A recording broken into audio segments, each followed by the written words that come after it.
Good evening, everyone. I'm Kathy Mashana with the BTGS Daily. Tomorrow's weather in New York is going to be sunny with a high of 82 degrees and a low of 67.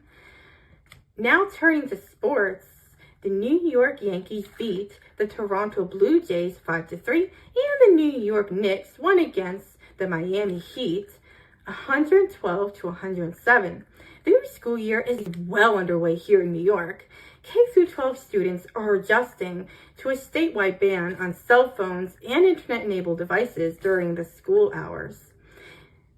Introduced by Governor Kathy Hochul, this bell-to-bell ban prohibits these devices from the moment school starts until dismissal, including during lunch and study hall, aiming to reduce distractions and improve focus.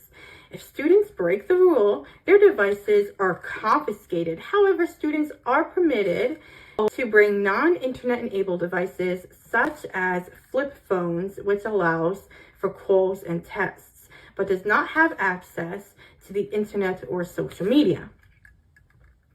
As a blind college student at Manhattanville University, the university does not have an outright ban on devices. However, professors set their own policies. Some require devices to be silenced or turned off. Others will ask for phones to be placed in a box during class. As part of my accommodations, I'm allowed to use a tablet and braille computer for note-taking and classwork, and I avoid bringing any other internet-enabled device to prevent any confusion or hassle during class. I use Google Voice on my tablet in the commuter lounge to stay connected with family without breaking any rules. I support the phone ban during class because it helps everyone be focused, but I don't believe devices should be banned during lunch or study hall. Students deserve time to check in with their loved ones or take a break.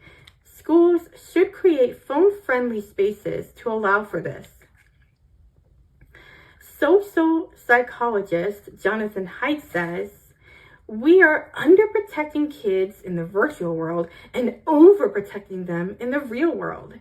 The norms he outlines are no smartphone before high school, no social media before age 16, phone-free schools, more independence, free play, and responsibility in the real world. I followed all these norms closely when I was growing up. By waiting for a smartphone until high school, I did not have access to social media until my later teen years.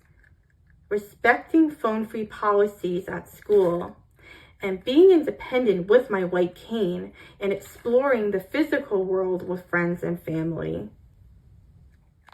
Joining me now is my former technology teacher, Miss Tina Peretti, from when I was in high school. Welcome, Miss Peretti, to the BTGS Daily. It's a pleasure having you here. It's wonderful to be here, Kathleen. Thank you for inviting me. You're quite welcome.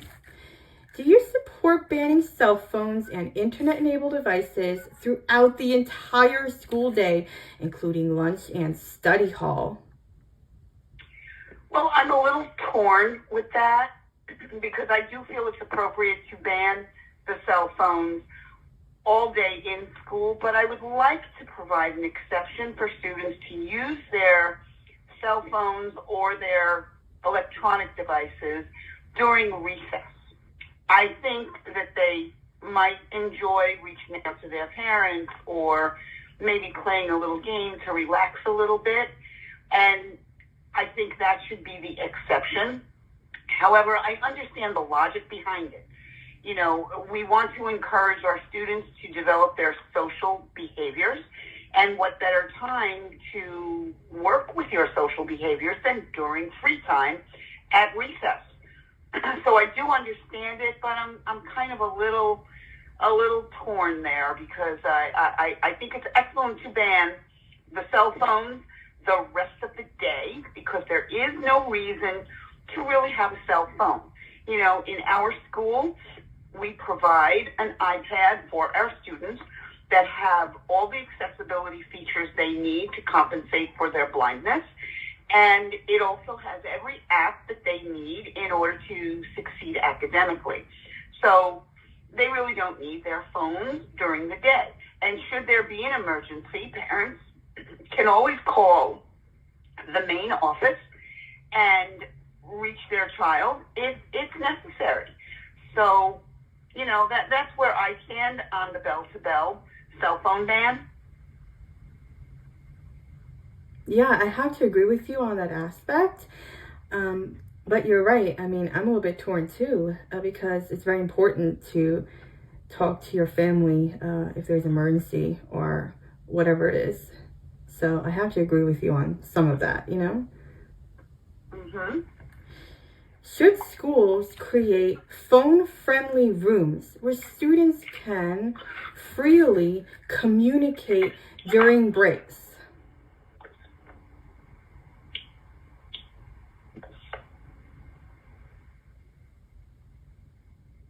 Our school does not have such a room, and I don't know that there are any plans for that. We are a K through 12 school. Perhaps a cell phone usage room might be more appropriate in an educational environment of higher learning, such as a college or a post-12th grade high school graduation kind of environment. I don't think it's necessary in a K through 12 school. Okay, I hear you. How important is safety in shaping these policies? Safety is always first and foremost, without a doubt, and that is not negotiable. Safety is always first. And in our school, as I said, our students can be reached by their parents in the main office. If our students need to speak to their parents and they want to initiate a phone call to their parents, again, they can go to the main office, and if it's appropriate, they are free to call their parents. In the event of an emergency situation, something beyond our school's control, again, the school has many, many safety measures in place. I think we do a very, very good job in terms of keeping the school environment safe with regard to using the technology available. For example, we have cameras. We have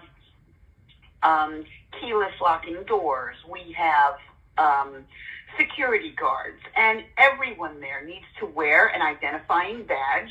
And we are all taught that, if you see somebody that you don't recognize, greet them, say hello. How are you? Welcome to our school. Who are you? So that you can find out whether that person belongs there, or if they don't belong there, or you feel uncomfortable about that person and what they're doing, you can report that to a security guard or to the principal or a variety of other people who will determine whether or not that person belongs there. So I feel quite confident that the banning of cell phones does not cause a safety concern. Okay, I have to agree with that. Very interesting insight there. Do you agree with Governor Hochul's statewide K through 12 phone ban? I do not, because prior to this bell-to-bell cell phone ban issued from the governor's office, our school had banned cell phone usage in our school throughout the day, with the exception of recess. Now, I thought that worked out just fine. The students were required to keep their cell phones off or on silent vibrate mode in their bags. Those cell phones should never, ever have come out of the bag. So they were not a distraction. And that was very successful in our school. That's not to say that that kind of a policy will work everywhere, but I found it to work in our school. So I feel that the cell phone ban policy should be left up to the decision of the individual schools to implement and to what degree it's implemented. I really feel it should be determined on an individual basis, and that decision should be made by the administrators of each individual school.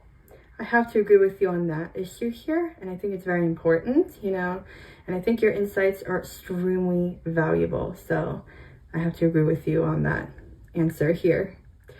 What concerns do you have about the impact on mental health? Well, I am concerned about electronic usage in general with children. I believe that is a concerning situation that we have. There are many students or children that are, in my opinion, too young to be using social media, for example, or to be using even a cell phone. I feel that there should be certain age limits that are determined for when an individual can use all the features that these electronics available in the year 2025 afford an individual. So I really think it should be a parental decision first. And if a school wants to, for example, ban students from engaging in social media interaction during the school day, I think the school should be able to do that, because social media is a source of great distraction and great psychological risk for certain individuals. So I do have deep concerns about the effect that certain aspects of electronics, particularly cell phones, can have on children, particularly given especially younger ones. Yeah, well, I have to agree with you on this. And I don't think kids should really have access to social media until like their later teen years, like 16 and above. And that I think that kids shouldn't really get smartphones until high school. I think those are very, good points you brought up there.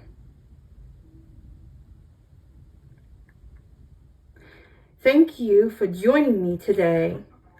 Reporting live from New York, I'm Kathleen Mashana.